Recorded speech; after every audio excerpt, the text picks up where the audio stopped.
All right, we are now recording. Okay.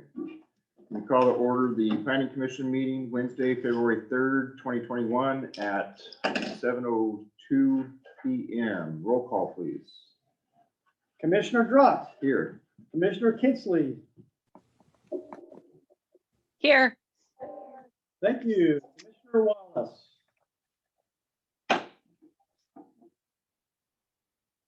I see her there. Commissioner Wallace, She waved. raise your hand. Everybody is present with us this evening, Mr. Chairman. All right. Now I'll be looking for an approval of our agenda tonight. I'll move approval of the agenda. You got a first, And I second. a second from Mary. Any discussion? All those in favor state aye. Aye. None opposed, motion passes. Next, I'll be looking for the approval of minutes from January 6th, 2021. I'll move approval of the minutes from the January 6, 2021 meeting. Okay, And I will second.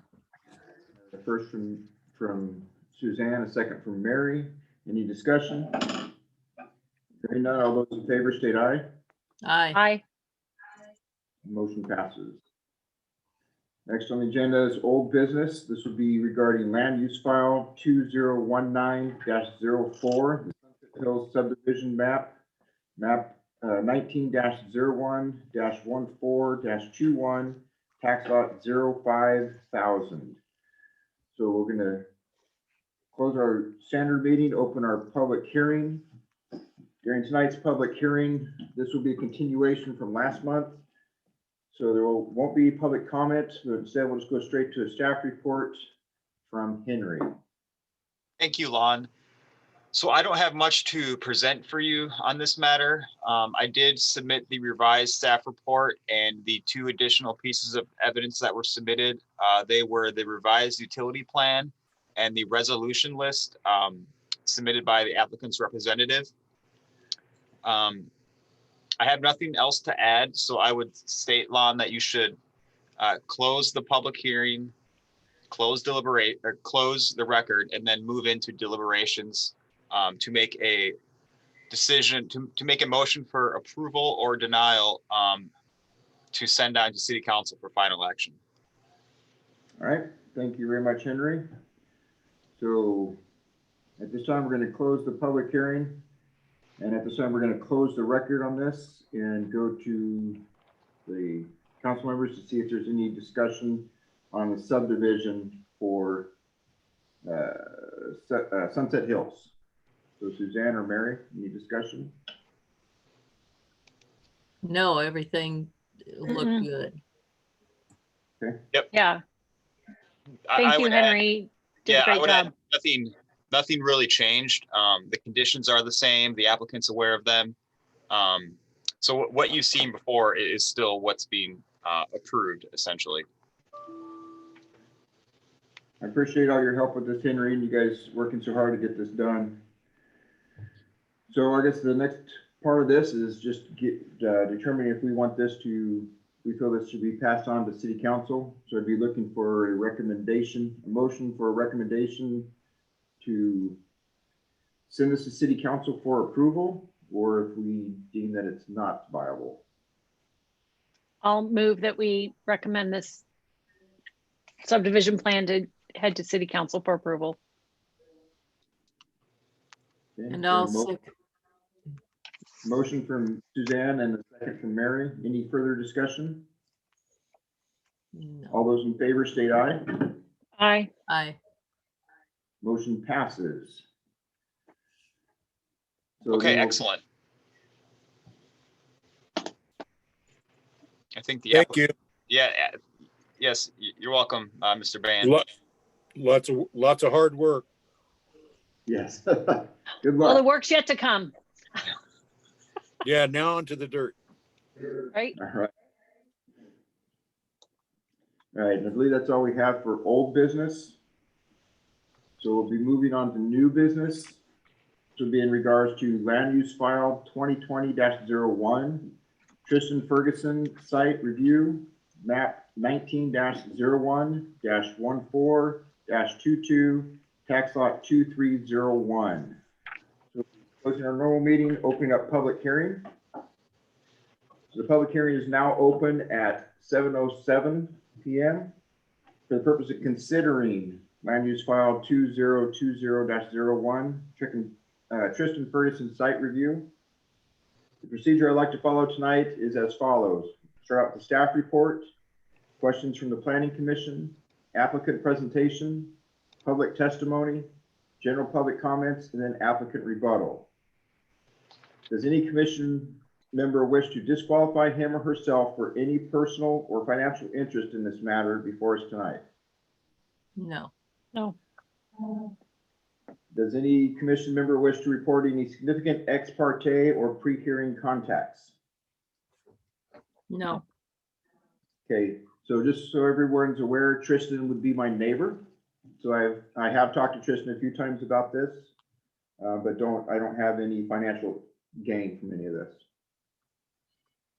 Does any member of the audience wish to challenge the right of any commissioner to hear this matter? Lon, Yes. I guess if you're declaring, then I should declare that I spoke with Tristan about this property probably 10 years ago. So he and I have had conversations about this, but it was a long time ago. So pre you sitting on the commission. Correct. Okay, thank you. Mhm. So I didn't hear anybody in the audience challenging the right. So is there any member of the audience who wishes to question the jurisdiction of this body to act on behalf of the city council in this matter? Hearing none, Oregon land use laws require that all issues be raised if the issues are to be further appealed. Failure to raise the issues at this hearing may invalidate their further appeal. Will the staff please present the report? Thanks, Lon. Could you give me co-host ability so I can share my screen, please? Momentarily.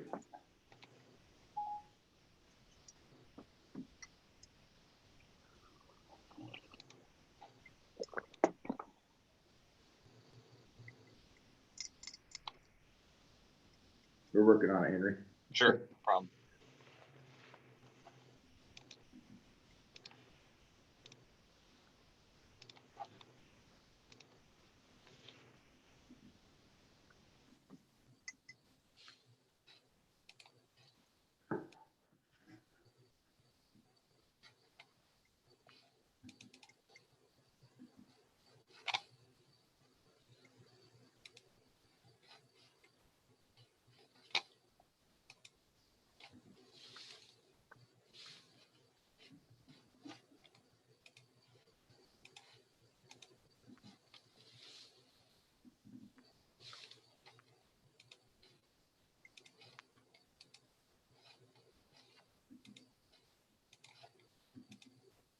Jeremy, if it's easier for you, you could pull up the slides I sent and you could advance them for me.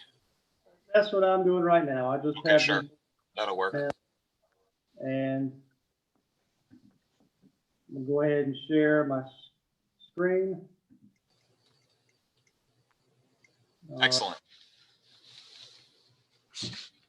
Okay, thank you, Jeremy. We'll begin. So good evening, everybody. My name is Henry Hurley. I work at the Land Council of Governments. I work as the contract planner for the city of Lowell. Tonight, we'll be reviewing the Tristan Ferguson site review. Next slide, please.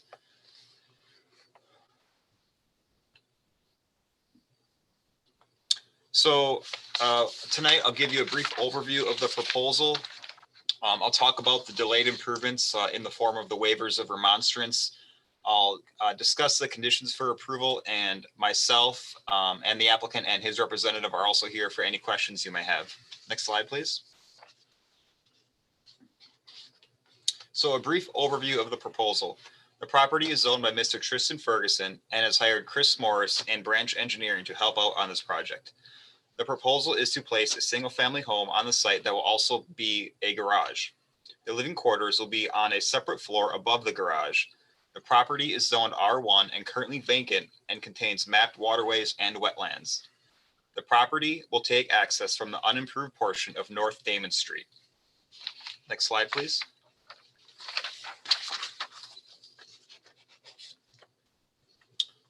This is the elevation picture of the proposal of the proposed dwelling and accompanying garage. As you can see, the living space is located above the garage area. The development site is 48 by 48, which is 2,304 square feet. The property is 1.37 acres. It's well below the maximum lot coverage allowed for that zoning designation. Next slide, please. This is a map of the proposed utility extensions and outline of the home site in relation to the property. As you can see, there will be a culvert placed across the waterway. This culvert will be designed in a fashion to allow for the passage of fish. There's also a varying width emergency turnaround easement proposed. That's the hammerhead shape you see. This is for fire access. Next slide, please. Improvements that are required will be paving to the center line of the street, storm drainage, sidewalk, and curb. Additionally, the applicant will be required to provide a paved approach from the property onto the right-of-way for a minimum of 12 feet. Also, the water line currently ends at the southeastern portion of the property. Per section 9.521, water line extensions must be extended along the full frontage of the property. This will be required once the other improvements occur. The improvements are expected to occur on the opposite, once the opposite side of North Damon Street develops, or the city chooses to start improving this section. It's at this time the applicant will be required to participate financially in the improvements he agreed to in the form of the waivers of remonstrance. The applicant's representative has reviewed the staff report and the recommended conditions of approval and has indicated to staff that there are no objections. Next slide, please. This is the wetlands. The applicant has hired a wetland ecologist and completed a wetland delineation. That report was submitted to DSL for review and approval.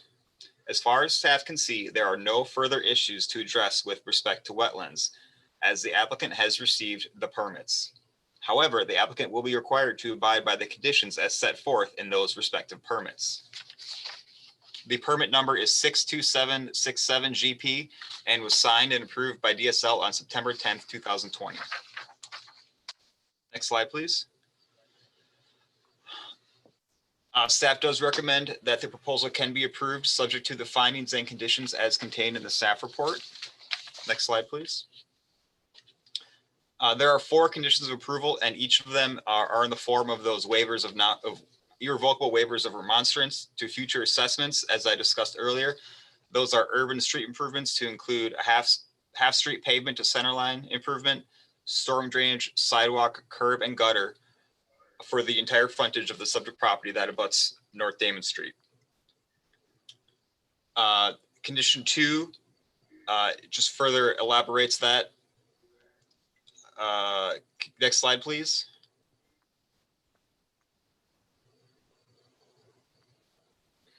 And 3 and 4 as well.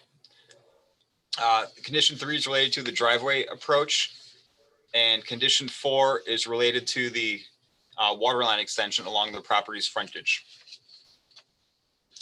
The waivers of remonstrance shall be recorded with the property and shall be recorded between the applicant and the city before the building permits are issued. That's all I have tonight, Lon. I'm standing by for questions, and the applicant and his representative will get an opportunity to speak about the proposal as well. Are there any questions from the Commission of Henry? My only question is, who inspects the conditions of the permits?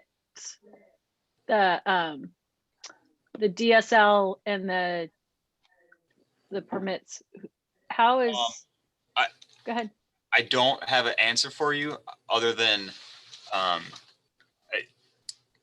there's, when those permits are issued and they're in your staff report, there's a, a disclaimer at the top that there was the owner, the applicant is responsible for abiding by those conditions. And if it's found that he or she is not, then they're subject to penalty or fine. I can answer that for you.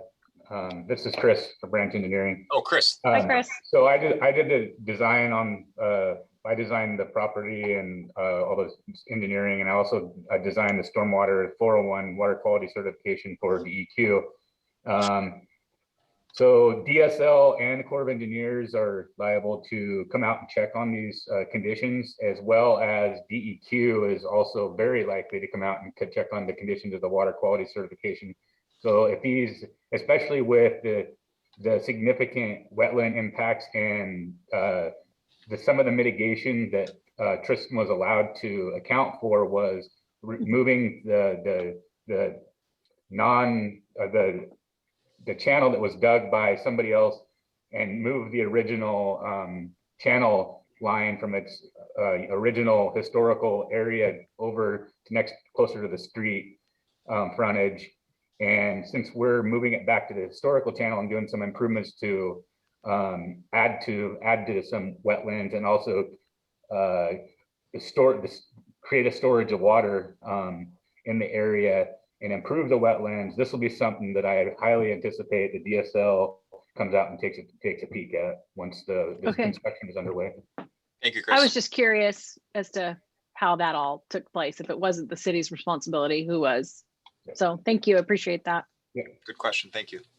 The only question I have is, since the city of Lowell dug the ditch across Damon Street, at what point is the end of my improvements? Is to the historical end of Damon Street, or is it just to the existing ditch that the city of Lowell dug across it?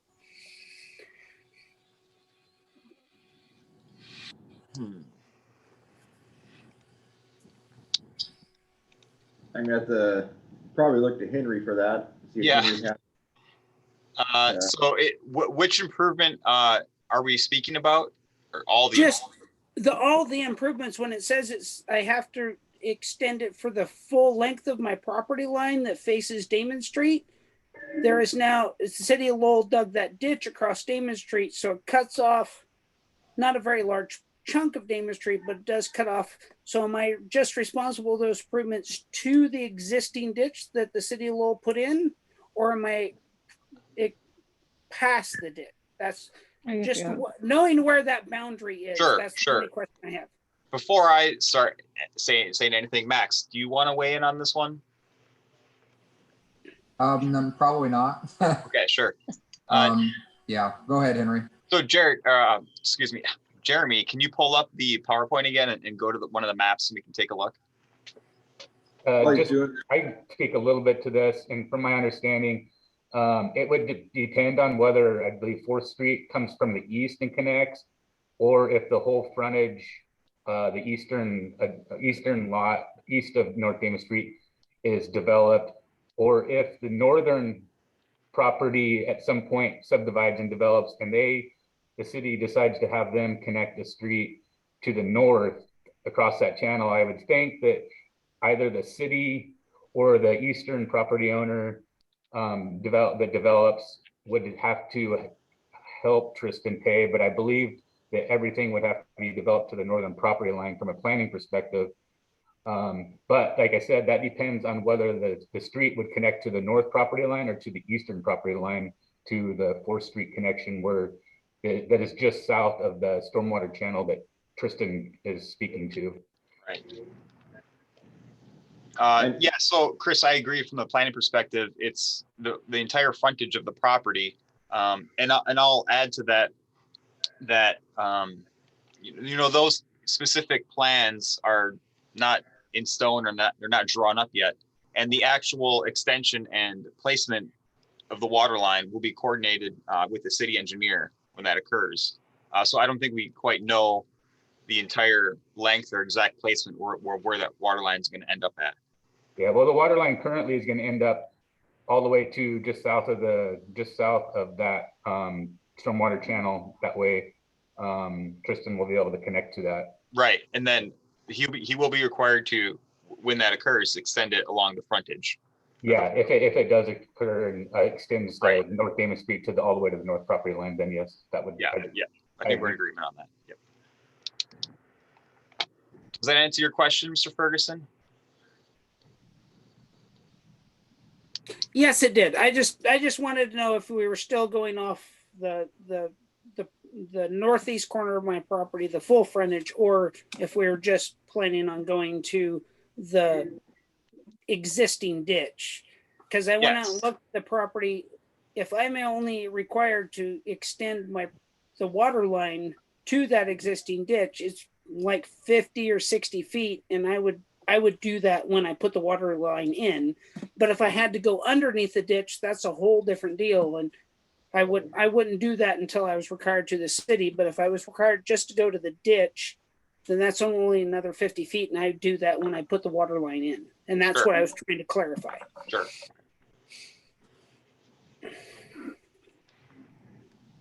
Do we have any other questions from the commission? Mm-mm. Not at this time, no. Okay. We already know that the applicant representatives are present, so is there anything else that you guys would wish to add to the staff report? Not at this time, no. I think everything's been covered. Sure. And I guess this is more for Jeremy, but when Mr. Ferguson and the city do enter into these waivers of remonstrance, it'd be best to get them as detailed as possible. So if you want to work out those issues, make sure they're included in that waiver. Because these improvements may not happen for several years, so. Yeah, I understand that, and that's the only thing that, knowing that ditch is there and knowing where my property line is two different places. So just so we're understanding of where I'm required to do that to. Sure. Because trying to put ditches or sidewalks and gutters through an existing waterway, well, that causes its own set of problems, and I just would like to be aware of that. Yep. The intention is for the improvements to happen in a manner that doesn't cause problems. Right. Yes, thank you very much.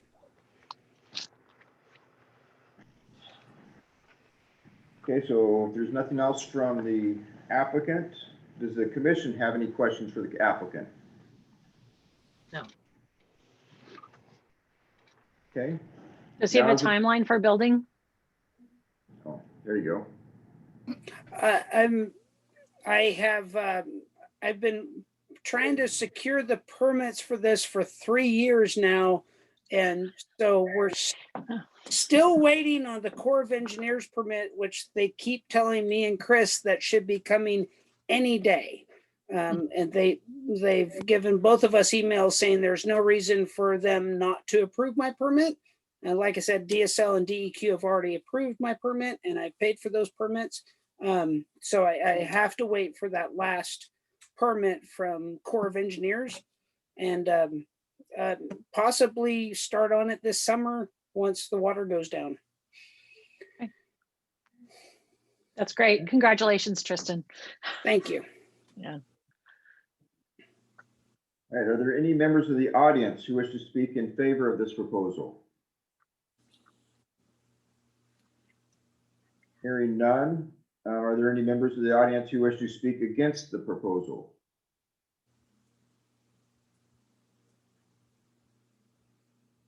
Hearing none, does the applicant have any further comments? I do not. Okay. So if there's no further testimony, the public hearing is now closed at 7:25 p.m. And I'll be looking at the commissioners for discussion on this matter.